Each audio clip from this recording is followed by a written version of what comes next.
Hi, I'm Tash. I welcome you to a new lesson.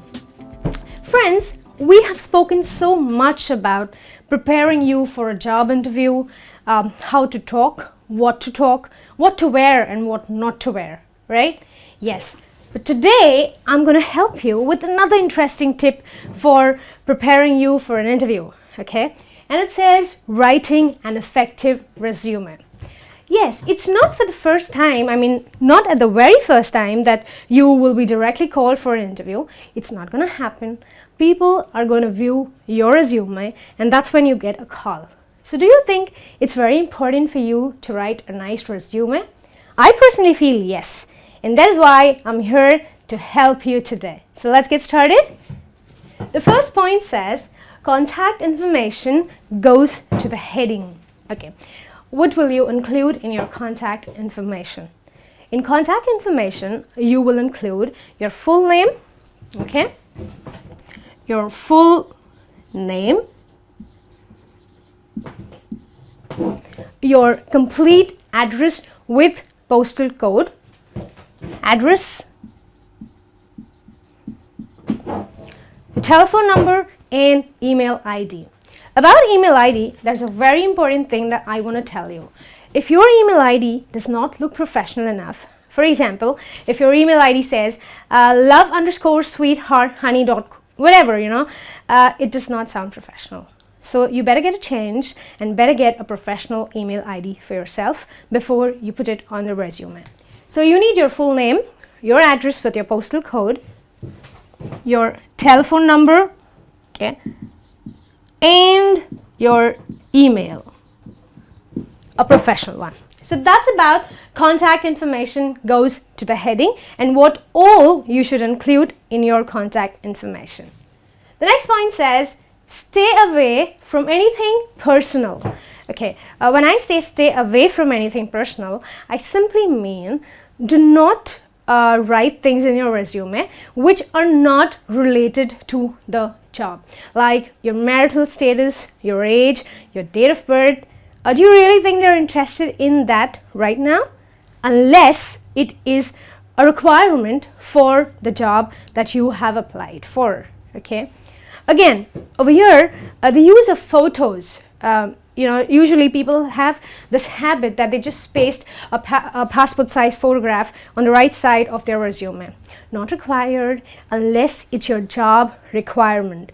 Let's say you're applying for a TV host or an actor's position or for an airline job. Yes, then probably it's required, but otherwise I don't recommend you to use your photographs there. Okay. The next point says create a clear objective. Obviously, when you are writing a resume, you have an objective in mind. The person who is reading your resume, he or she definitely needs to understand what are your goals for applying for that particular job, right? So you need to ensure that your objective is very short, very crisp, and very precise. Don't just write your plans for the next 5 years. Don't write to the person that, oh, I want to be a billionaire in the next 5 years. I want to be a millionaire. He's not interested, okay? Ensure that you write something which is pertaining to this particular job, your plans for this resume and this job that you have applied for, okay? And your career objective has to come out really nice because the person needs to understand that you are professionally qualified for this job, okay?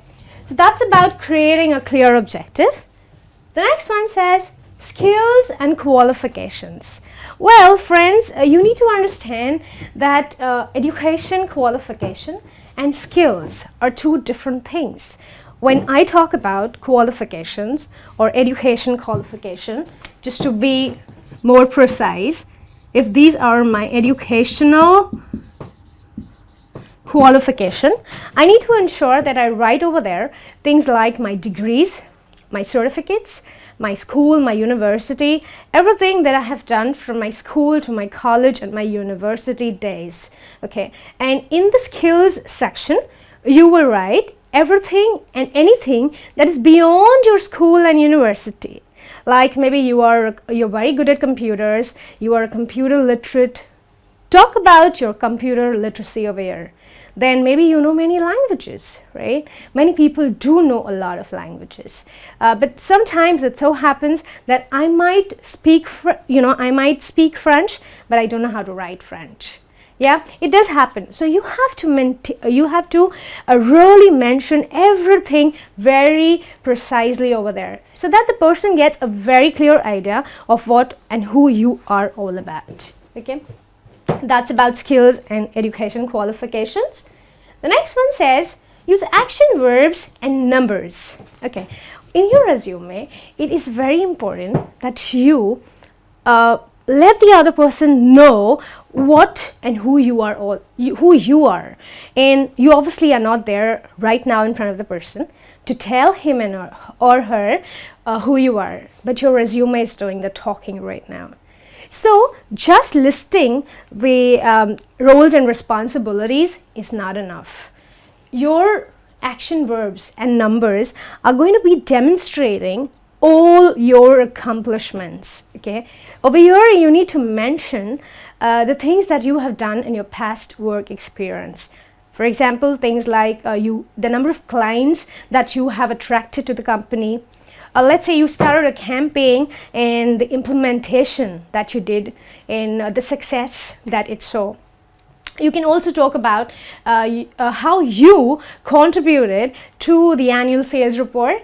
Yeah, I'm sure you know what I mean, especially if you are a salesperson. These things are very, very important. Unless you don't let your actions speak and let people see your numbers, they are not going to understand and they are not going to know who you are. Okay. The next one says use buzzwords. Now, buzzwords, when I talk about buzzwords, of course you all know that your resume could be read by a computer, right?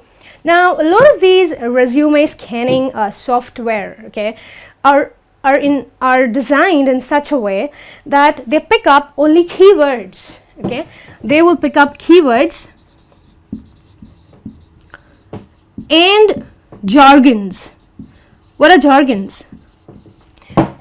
Keywords and jargons are those which are related to that particular job opening. Okay, so you must have seen yourself when you see a job description, there will be keywords in there like need a software engineer, or we need a technician. Now words like technicians and software engineer are your keywords. Of course, they are the name of the position as well, but you have to always go, before you write your resume, okay, go through the job description once again, pick out the keywords which you think are important and put it down in your resume. Because every time the computer reads your resume, and if these words are not included, they are not going to be, your resume is not going to be picked up. Okay, so remember, use buzzwords, make a note of these buzzwords so that you can include them in your covering letter and resume. Okay, so very important, keywords and jargons, okay, industry jargons. Like if you are into the IT industry, there will be words which they have typically for that industry. Those are known as jargons. Okay, the next one says use a second page. I heard many people tell me that, you know what, Tash, it is really absurd if I am going to use a second page or a third page for my resume. Okay, till using a third page, maybe yes, I would not recommend as well. But do you really think, friends, that your entire resume, along with your work experience and along with who you are, is going to fit in that one page? No, I personally don't think so. And I'm sure you will agree with me. Whenever you're writing a resume, please feel free to use a second page. In fact, what you should be bothered about is what you want to put in that second page, which is that relevant information that you have missed out and could go on that second page. Okay. Also, remember, whenever you use a second page, don't forget to use a header. Okay. Okay, a header, and then again you will put your contact information on that page as well. Okay, that's very important because it's just important because the person needs to have your contact details on every page of your resume. Okay, so that's about using a second page. So please feel free to do that. Okay, review your references. While I'm saying this, I need you to understand that every employer these days needs a reference. Okay, they might not ask for it in the first interview, but they will definitely ask for it in the next interview or two. Keep your references available, but the common practice that you should follow should be references available on request. It's available on request. This is just to be on the safer side. You could simply say references available on request. And please keep your references ready because they are definitely going to ask for it. And remember, they should be really good references. Okay. The last point says cover letter. You might wonder, she's spoken so much about writing a nice resume, and why do I need this? Yes, friends, it's very, very important. A good resume cannot be complete without a good covering letter. Now, the reason why you need to write a covering letter is, do you think you have actually been able to write everything about yourself in this resume? No, because there are sections you have to follow, like your contacts, your career objective, your goals, and your qualifications. So there are certain places where you think you could have written more, but there wasn't any space, right? So what you could do is, you could write in the covering letter about the current job that you have applied for, why you think that you are the right candidate for that job. You should write about your accomplishments, which prove that you are ready for this job. And also, you have to mention about things like your communication skills, which definitely you have not mentioned here, right? You talk about your communication skills, how you have or how you pay a lot of attention to details, your grammar, your punctuations, your personal writing styles. These are very, very important. You know, you might feel that, oh, this they can know, or this they might know when I'm on the job. But for you to get that job, it's very, very important that you mention every detail about yourself. Yeah, so a good and a nice, and one more thing, very, very important. The moment you finish writing your cover letter, please proofread it. We have something like a spell check, right? So go through your entire resume along with your covering letter, and that's where you can just shoot it, right? So that's about writing an effective resume. You can take all possible help from all the previous videos that we have done on job interviews, how to present yourself, and of course this lesson wherein how to write an effective resume. And I'm sure, friends, you will nail the next interview that you're going for. Yeah, so thank you for watching. Take care, keep learning, keep watching. I'll be back next time with a new and interesting lesson. Till then, take care.